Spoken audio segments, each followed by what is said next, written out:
Okay, so, hello there.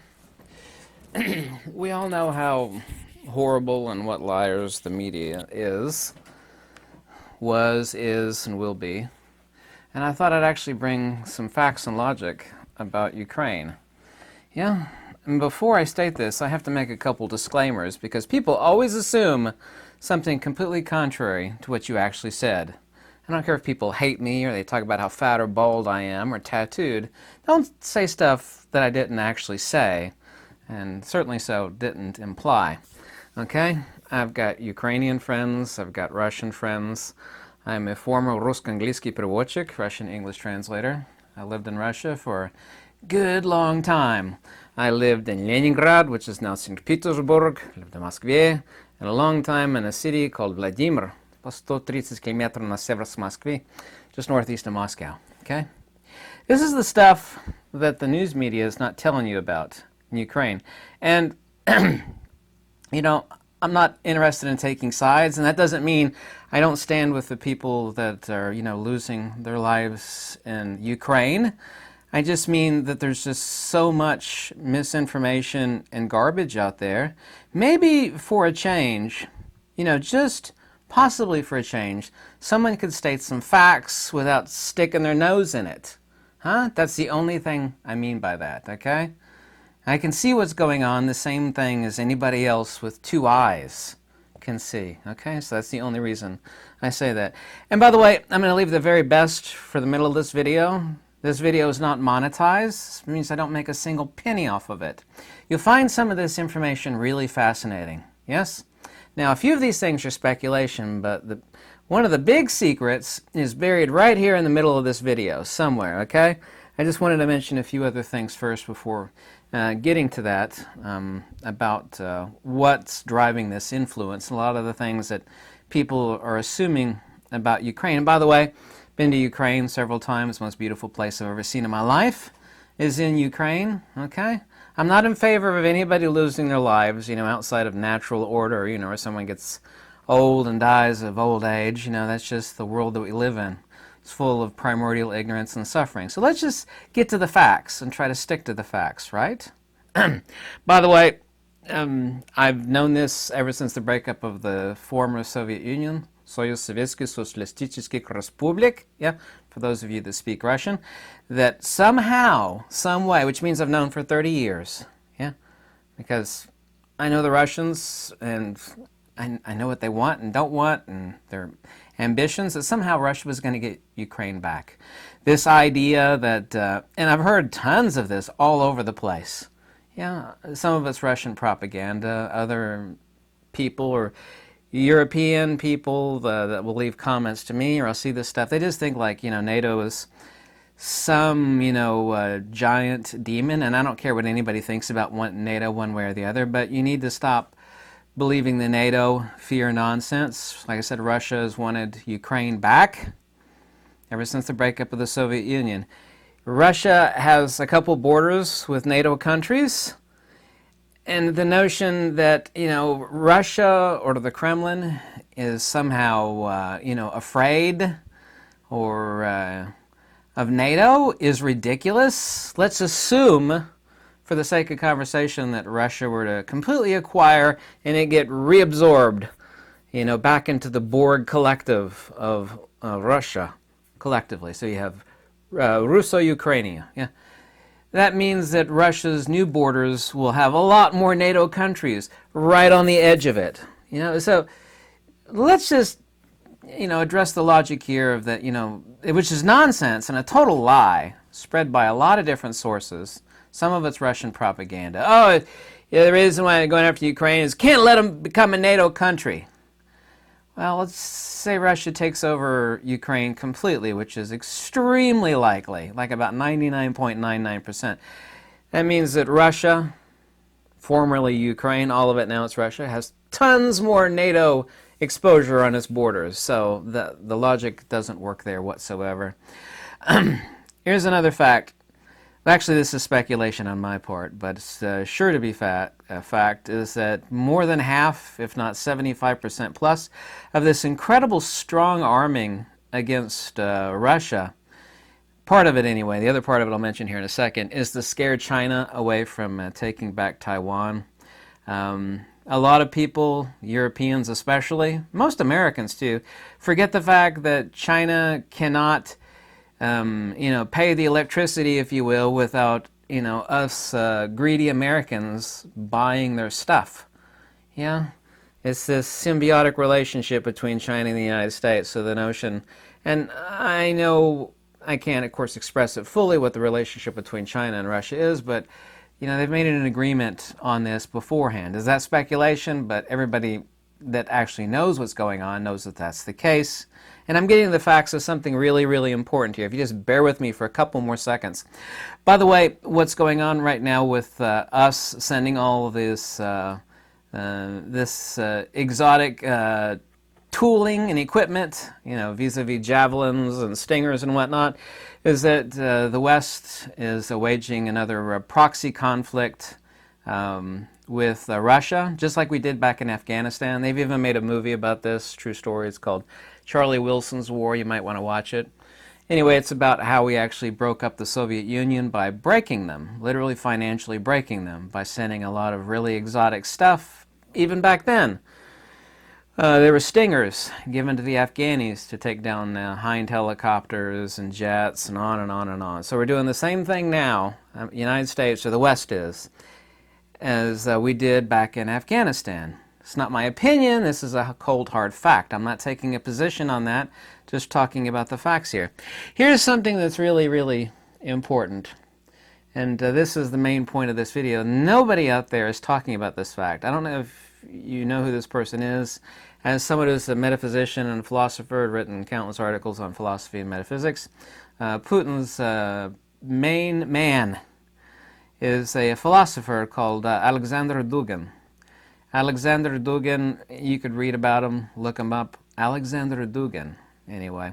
Biggest fan of Julius Evola. Julius Evola wrote, he's also too a hardcore, by his own admission, a traditionalist of perennialist philosophy vis-a-vis René Guénon, who I've always despised as an author.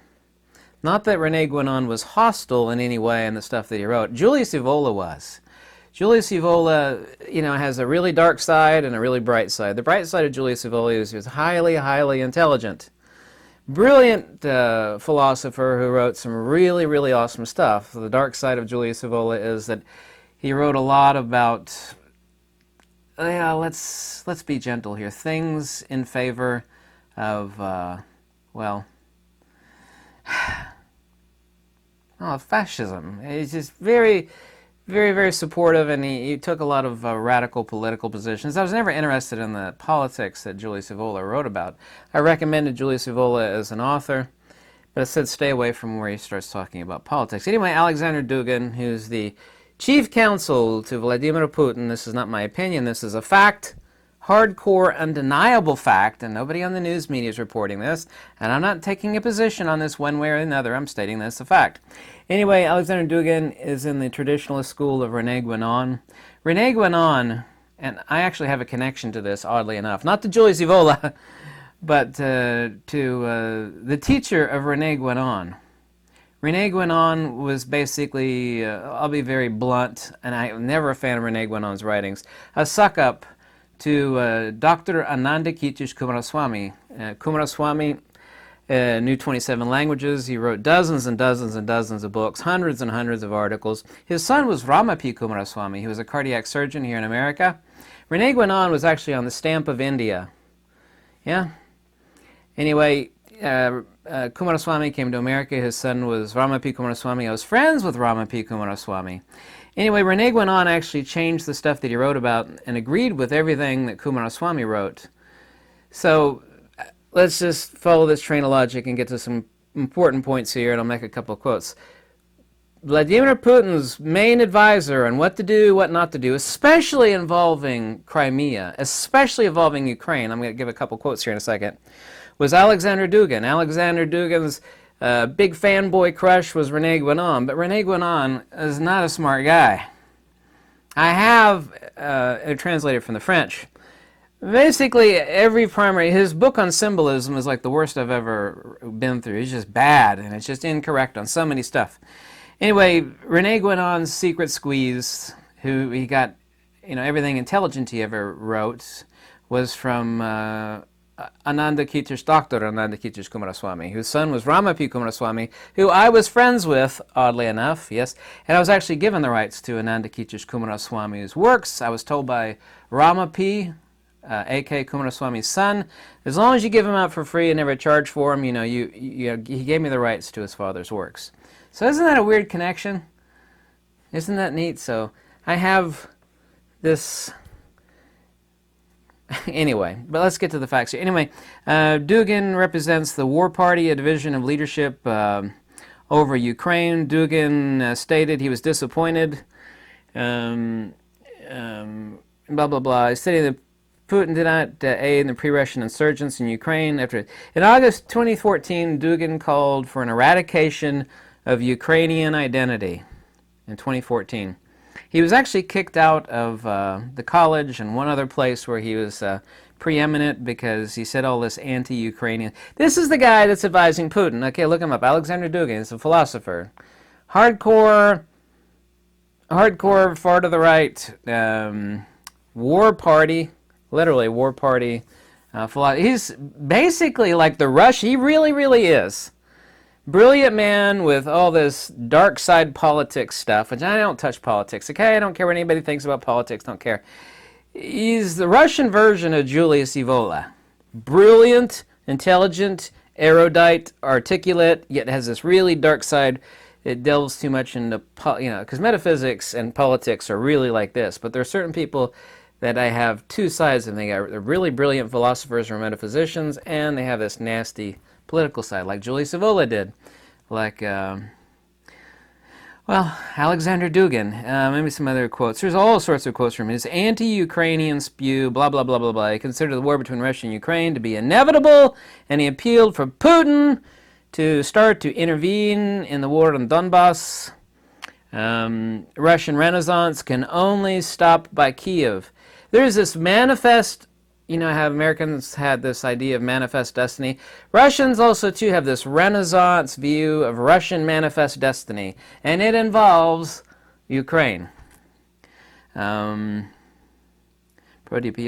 There's all sorts of anti-Ukrainians. Like Russia is basically, to sum it up, even I can give you tons of quotes. You can look them up yourself. Alexander Dugin, is advising, he's the right-hand man of Putin. This is a fact.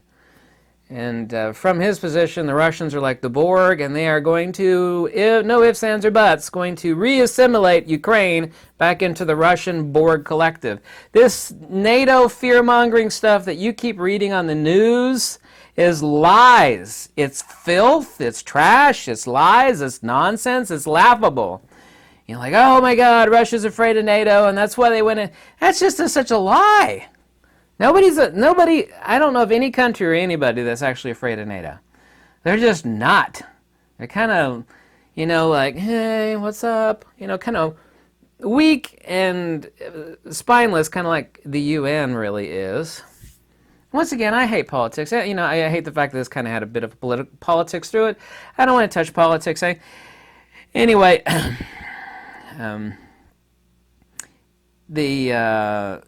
have anybody noticed, and I've noticed a lot, the amount of horrific level, like on a scale of 1 to 10, it's like at 100.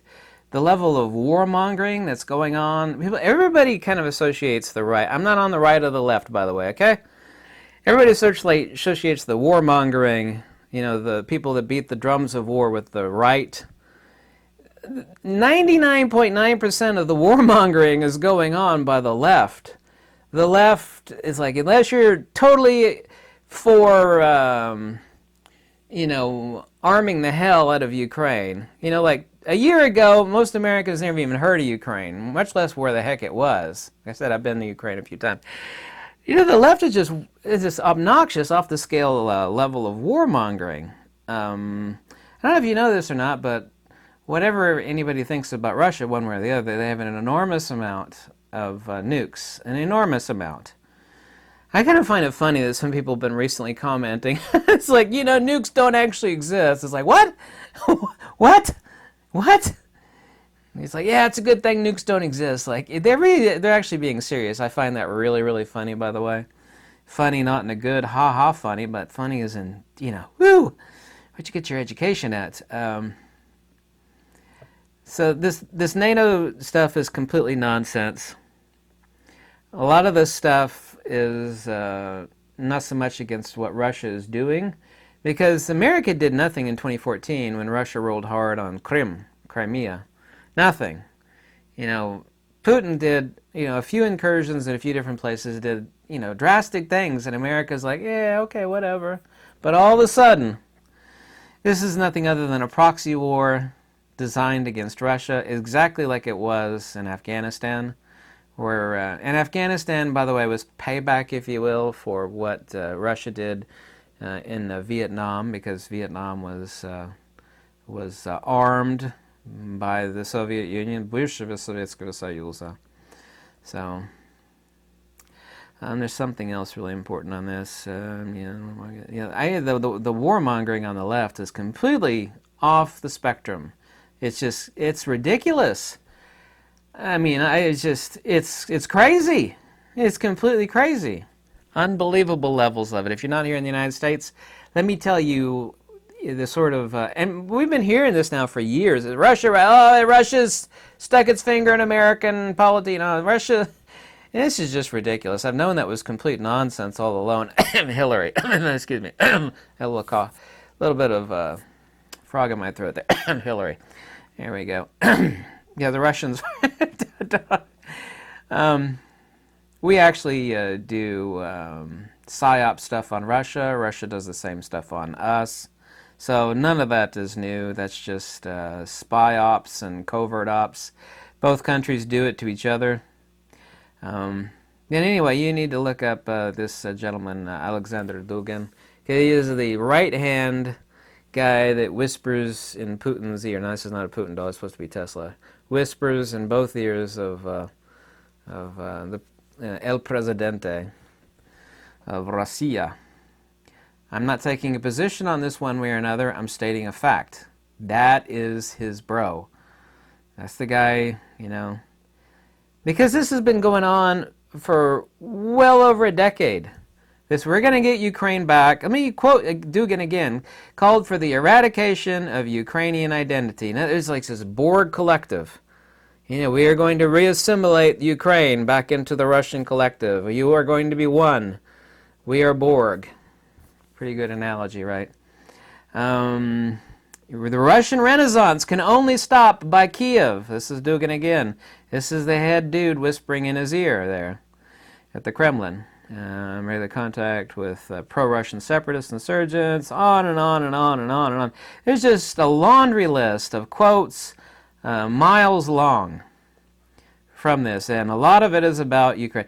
He was arrested. He trained a group of about 200 people to seize the Ukrainian parliament and another government building. Yeah, the group that Dugin trained, yeah.